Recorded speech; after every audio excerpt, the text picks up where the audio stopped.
दोस्तों, आप सभी को पता ही होगा कि वर्ष 1965 में भारत पाक युद्ध किस देश ने जीता था। इसी युद्ध के बाद भारत धीरे धीरे सुपर पावर देश के रूप में उभरा। लेकिन क्या आपको पता है कि उस युद्ध में भारत को कितनी कठिनाइयों का सामना करना पड़ा था? अगर नहीं पता तो आज की इस वीडियो को पूरा देखें। आज हम 1965 भारत पाक युद्ध के बारे में विस्तार से जानेंगे, तो वीडियो को शुरू करते हैं। जब सन 1962 में चीन ने अचानक भारत पर जोरदार हमला कर दिया था। धोखे से किए गए इस चीनी हमले से भारत को करारी हार का सामना करना पड़ा था, जिसके वजह से हमारे भारत देश और भारतीय सेनाओं के हौसले पर गहरा असर पड़ा था। जब 1964 में भारत के पहले प्रधानमंत्री जवाहरलाल नेहरू का देहांत हुआ, तो पाकिस्तान ने सोचा कि अभी भारत का सुरक्षा तंत्र कमजोर हो चुका है। पाकिस्तान ने इस चीज का पूरा फायदा उठाकर कश्मीर पर कब्जा करने का दांव चला और इसी वजह से शुरुआत हुई 1965 का भारत पाक युद्ध। आइए एक नज़र वहां भी डाल लेते हैं, जहां दूसरे विश्व युद्ध के बाद दुनिया का सबसे खतरनाक टैंकों का युद्ध पंजाब के असल उत्तर गांव में हुआ था। कुरुक्षेत्र के जैसे ये भूमि भी एक ऐतिहासिक रणभूमि है। आज से 56 साल पहले इसी गांव में 1965 का भारत पाक युद्ध हुआ था और सभी युद्ध भूमि पवित्र हो जाती है, क्योंकि सैकड़ों वीरों के खून से वो भूमि सींच जाती है। 1965 युद्ध के बाद आज यहाँ कितनी शांति है, लेकिन हम अंदाजा नहीं लगा सकते कि आज से 56 साल पहले इस रणभूमि पर मिट्टी के गुबार उठ रहे थे। चारों तरफ सेनाएं धावा बोल चुकी थी, घायल सैनिक चीख रहे थे और कई सैनिक जमीन पर गिरे आखिरी सांसें ले रहे थे। यहाँ पर एक टैंक नहीं बल्कि सैकड़ों टैंक बिजली की तरह गरज रहे थे।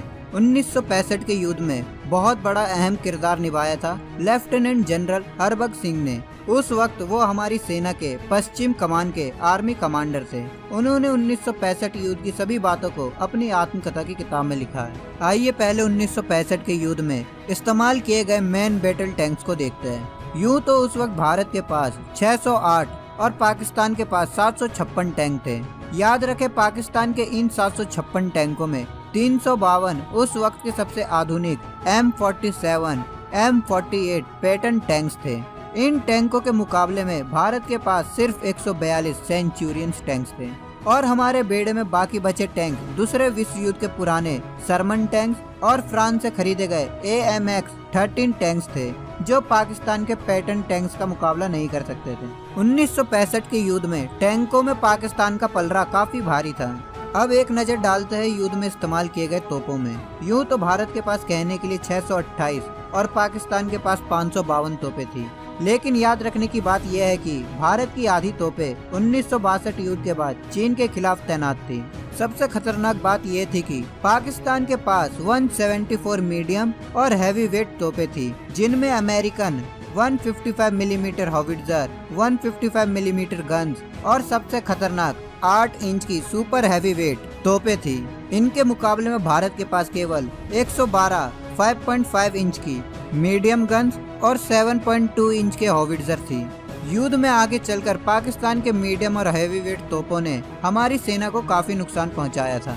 अब जानते हैं 1965 युद्ध के दौरान भारत पाकिस्तान दोनों देशों की हवाई ताकत की। भारतीय वायुसेना में 309 और पाकिस्तानी वायुसेना में 152 कॉम्बैट एयरक्राफ्ट थे। हालांकि पलड़ा भारत का भारी लगता था, लेकिन याद रखें कि भारतीय वायुसेना की आधी टुकड़ी चीन के खिलाफ तैनात थी। अगर विमानों की ताकत देखें तो पाकिस्तानी वायुसेना के पास एक squadron F-104 star fighter supersonic Mach 2 jet fighter थे, जो उस समय के दुनिया के सबसे आधुनिक विमानों में से एक थे। इसके जवाब में भारत ने रूस से MiG-21 विमानों को खरीदा, लेकिन वो विमान भारत आ ही रहे थे कि युद्ध शुरू हो गया। पाकिस्तानी सेना की असली ताकत थी उसके 8 squadron F-86 Sabre jet fighter, जो कोरिया के युद्ध में अपनी ताकत और जौहर दिखा चुके थे। इनके मुकाबले में भारतीय वायुसेना में केवल 6 हंटर स्क्वाड्रन थे, जिनमें से 2 स्क्वाड्रन चीन के खिलाफ तैनात थे।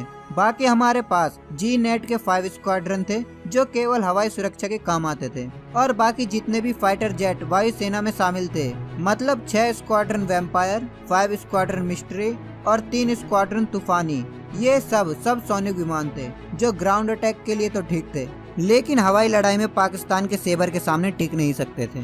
जनरल हरबख्श सिंह का मानना था कि हथियारों में इतनी गैप को देखकर ही पाकिस्तान ने 1965 में हमला किया। इसके अलावा भारत उस वक्त सूखे, अकाल और महंगाई की मार को भी झेल रहा था। जवाहरलाल नेहरू जी के देहांत के बाद प्रधानमंत्री की भाग दौड़ को संभालने के लिए लाल बहादुर शास्त्री को चुना गया, जो अपने पड़ोसी देशों के साथ अच्छे संबंध और शांति चाहते थे। इसी के चलते लाल बहादुर शास्त्री जी ने पाकिस्तान के राष्ट्रपति अयूब खान से बातचीत भी करी, लेकिन पाकिस्तान ने भारत पर 4 चरणों में हमला करने की योजना बनाई। पहली चरण के तहत पाकिस्तानी सेना अपनी पसंद के तहत एक जगह को चुनकर हालात को समझने के लिए हमला करेगी। दूसरा, कश्मीर पर हमले को कश्मीरी लोगों के विद्रोह का नाम दिया जाएगा। तीसरा, अखनूर पर कब्जा कर भारतीय सेना के रसद पहुंचने के रास्ते को बंद किया जाएगा। और आखिरी सबसे बड़ी योजना थी अमृतसर पर हमला कर कब्जा किया जाए। अमृतसर पर कब्जा करने के बाद पाकिस्तान भारत के साथ कश्मीर के बदले अमृतसर का सौदा करना चाहता था। दोनों देश की सेना सीमा पर गोलीबारी कर रही थी। भारत पाकिस्तान की बढ़ती जा रही लड़ाई में अमेरिका और ब्रिटेन दोनों ने ही हस्तक्षेप किया। अमेरिका और ब्रिटेन के दबाव के बाद दोनों देशों को समझौते के लिए तैयार होना पड़ा। 30 जून 1965 में पाकिस्तान ने कच्छ सिंध समझौते पर हस्ताक्षर कर दिए और अपनी सेना को कच्छ से पीछे वापस बुला लिया था।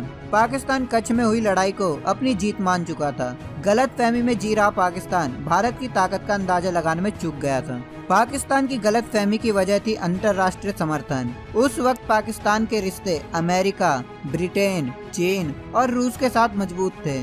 पाकिस्तान के राष्ट्रपति अयूब खान को यकीन था कि युद्ध के हालातों में ये देश पाकिस्तान का ही साथ देंगे। कच्छ सिंध समझौते को पाकिस्तान अपनी जीत समझ बैठा था और भारत पर बड़े हमले करने की तैयारी शुरू कर दी। पाकिस्तान की 8 अलग अलग फोर्सेज भारत पर हमला करने के लिए आगे बढ़ी। आधुनिक हथियारों से लैस पाकिस्तान की ये 8 फोर्सेज कश्मीर के करगिल, गुरेज, टिठवाल, उड़ी, गुलमर्ग, श्रीनगर, मंडी, राजौरी, मेढर, पुंछ और नौशेरा में घुसपैठ शुरू कर दी। दूसरी तरफ पाकिस्तान को अमेरिका अपने आधुनिक हथियार दे रहा था, लेकिन पाकिस्तान ये भूल गया था कि किसी देश की असली शक्ति उसके सैनिकों के हौसले में होती है, हथियारों में नहीं। अब दोनों देशों के बीच युद्ध छिड़ चुका था। इस जबरदस्त लड़ाई में भारतीय सेना ने शौर्य और बलिदान का प्रदर्शन किया और इस युद्ध ने भारत के इतिहास में अपना विशिष्ट स्थान बना लिया। कश्मीर पर पाकिस्तान के हमले के जवाब में भारत ने पूरे पंजाब सीमा पर जबरदस्त हमला किया। भारत का लक्ष्य था पाकिस्तान के लाहौर तक पहुंचना, लेकिन पाकिस्तान ने जवाबी कार्रवाई में पंजाब के असल उत्तर गांव में टैंकों से हमला कर दिया। पाकिस्तान अमेरिका से मिले आधुनिक टैंकों की वजह से सोच रहा था कि वो युद्ध जीत जाएंगे, लेकिन भारतीय सेना ने अपनी चालाकी और बहादुरी से पाकिस्तान को पूरी तरह से कुचल दिया। इसी युद्ध में अमेरिका से मिले पाकिस्तान के 100 आधुनिक टैंक कबाड़ बन चुके थे। पाकिस्तान ने इतिहास में जितने भी युद्ध हारे हैं, ये भी उनमें से एक है। हमारे देश के भारतीय वायुसेना ने अपने लड़ाकू विमानों की मदद से पाकिस्तानी सेना को जहां का तहां रोक दिया। भारतीय वायुसेना ने अपने से बेहतर पाकिस्तानी वायुसेना के विमानों के साथ भीषण युद्ध किया और पाकिस्तानी वायुसेना के हौसले को तोड़ दिया और पाकिस्तान के आधुनिक विमानों को कबाड़ में बदल दिया। भारतीय नौसेना ने भी अरब सागर से पाकिस्तानी पनडुब्बियों को भी खदेड़ दिया। 22 सितंबर को संयुक्त राष्ट्र रक्षा परिषद ने 23 सितंबर की रात 12 बजे से युद्ध को रोकने का फैसला लिया। कश्मीर, पंजाब, राजस्थान और गुजरात में लड़े गए युद्धों में भारत ने 1920 वर्ग किलोमीटर क्षेत्र अपने कब्जे में किया, जबकि पाकिस्तान के हाथ 540 वर्ग किलोमीटर क्षेत्र ही लगा। भारत देश के 2862 बहादुर पुत्रों ने अपनी मातृभूमि की सुरक्षा के लिए अपनी जान को निछावर कर दिया। 211 सूरवीरों को वीरता पुरस्कारों से सम्मानित किया गया, जिनमें से एक महान सूरवीर थे हवलदार अब्दुल हमीद। 1965 के युद्ध में भारत का ये जवान पाकिस्तान की पूरी टैंक रेजिमेंट पर भारी पड़ा था। इन्होंने अकेले ही RCL गन से पाकिस्तान के 7 पैटर्न टैंक तबाह कर दिए थे, लेकिन अंत में ये भी पाकिस्तानी टैंक का शिकार बने। वो अंतिम सांसें लेते वक्त भी अपने अधिकारियों को सैल्यूट कर जय हिंद कहा। इस महासूरवीर को परमवीर चक्र से सम्मानित किया गया। पाकिस्तान को भारत से बुरी तरह से मुंह की खानी पड़ी और उनका हौसला मिट्टी में मिल गया। दोस्तों, 1965 युद्ध का 56वां वर्ष पूरा होने वाला है और ये समय है कि भारत देश में रहने वाले सभी भारतवासी एकजुट रहकर इन योद्धाओं को याद करें, जिन्होंने देश की सुरक्षा और भारत के सिद्धांतों के लिए खुद को कुर्बान कर दिया। इन वीर सैनिकों के लिए कमेंट बॉक्स में जय हिंद और एक लाइक तो बनता है। साथ ही इस वीडियो को अपने दोस्तों के साथ शेयर करना बिल्कुल भी ना भूले, ताकि वो भी इन सूरवीरों की शहादत को याद करें। तो दोस्तों, मिलते हैं नेक्स्ट वीडियो में। तब तक आप अपना और अपने परिवार का ख्याल रखें। जय हिंद, जय भारत।